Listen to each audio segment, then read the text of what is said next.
Hey guys, welcome back to another installment of Worth or Waste. Today, we have a bit of a special case. Contra 3, The Alien Wars. What makes this a special case, you ask? Well, sit tight, because we're going to answer that question later.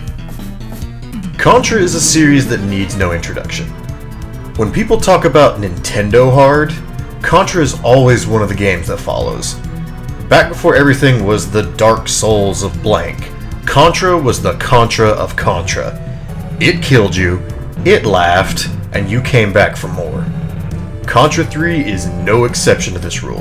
In fact, it even reinforces it further. You see, in the olden days of the NES, there was the infamous Konami code that many of us have etched into our DNA. 30 lives made an otherwise daunting task of getting to the credits much more manageable. This time around, though, they decided that was a little too cheap, and removed the 30 lives code. Meaning that a max of 7 starting lives and a handful of continues are the only thing propelling you through the endless onslaught of monsters, soldiers, aliens, and outright nonsense. Did I mention this game was hard? Because, my god, it takes no prisoners, it leaves no survivors. With precision platforming, cheap enemy placement, and bosses that have too much damn health. This is a challenge even for seasoned retro gamers. And that's not even talking about the 2 isometric stages. I could probably spend an entire episode ranting about those.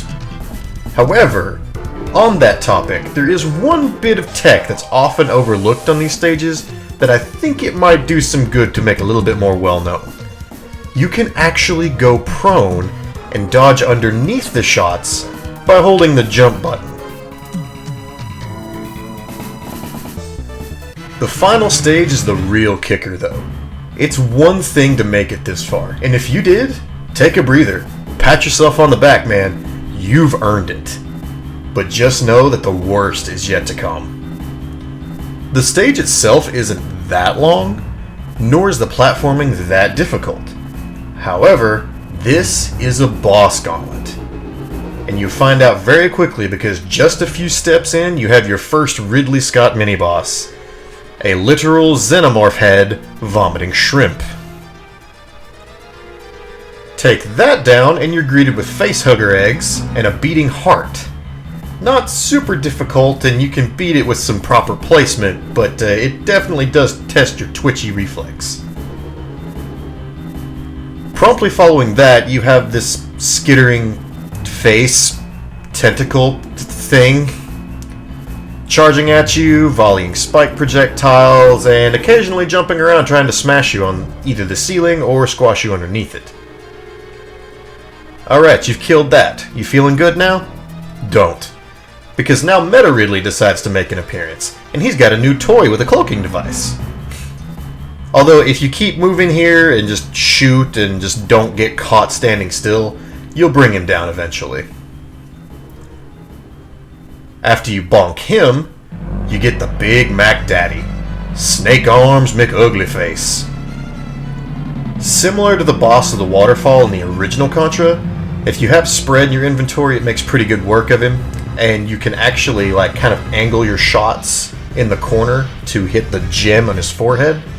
Works pretty well. If you thought that was the end, they weren't quite done borrowing from Metroid, because here comes Mother Brain.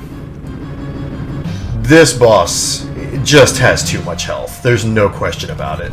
The fight takes too long and the pattern's pretty RNG heavy. Not a good combo after you've already dealt with a plethora of bosses just prior. The only time you can damage it is during what I'm going to call an Orb Phase. As you can see, it'll surround itself with different orbs, and the one that you destroy determines what method of attack it will use. During this is when you can actually cause damage to the beast. Once you finally take out the brain, you can jump on your escape copter. And you guessed it, Brain has one final toy left to play with as it mounts a last-ditch effort to take you out. Beat this form and you can finally etch your name in the pantheon of gaming greats as one who saw the credits of Contra 3. Typically, this would be the end of the episode, and I would give my final wrap-up on if the game is worth it or not. But if you recall to the start of the video, I mentioned this as a special case. Now, I don't plan on having this asterisk to the formula often, but I think Contra is a series that's a little too iconic to just go and shuffle out the door. The 30 lives code was only removed from the Super Nintendo version of the game. That's right, the Super Famicom version, released as Contra Spirits, left it intact, albeit with a different input. You Street Fighter junkies will be right at home with the new code. Now you can have sweet catharsis of mowing down baddies without the stress of limited lives, and making getting to the credits a much more enjoyable romp instead of a trial by literal fire. That being said, we have on our hands a split decision. When it comes to Contra 3, the Super Nintendo is a waste of time. It is just too difficult to merit the struggle. However, the Super Famicom version is very, very much worth your time, thanks to the inclusion of the difficulty lowering 30 lives code. Thank you guys for watching. If you enjoyed this video, please give it a like, leave a comment down below, and don't forget to subscribe. We love and appreciate all the support you guys give us. Also, don't forget, you can catch us live over on Twitch at twitch.tv/SilentHeroLive, and you can keep up with us on Twitter at SilentHeroLive as well. Catch you guys next time. Peace.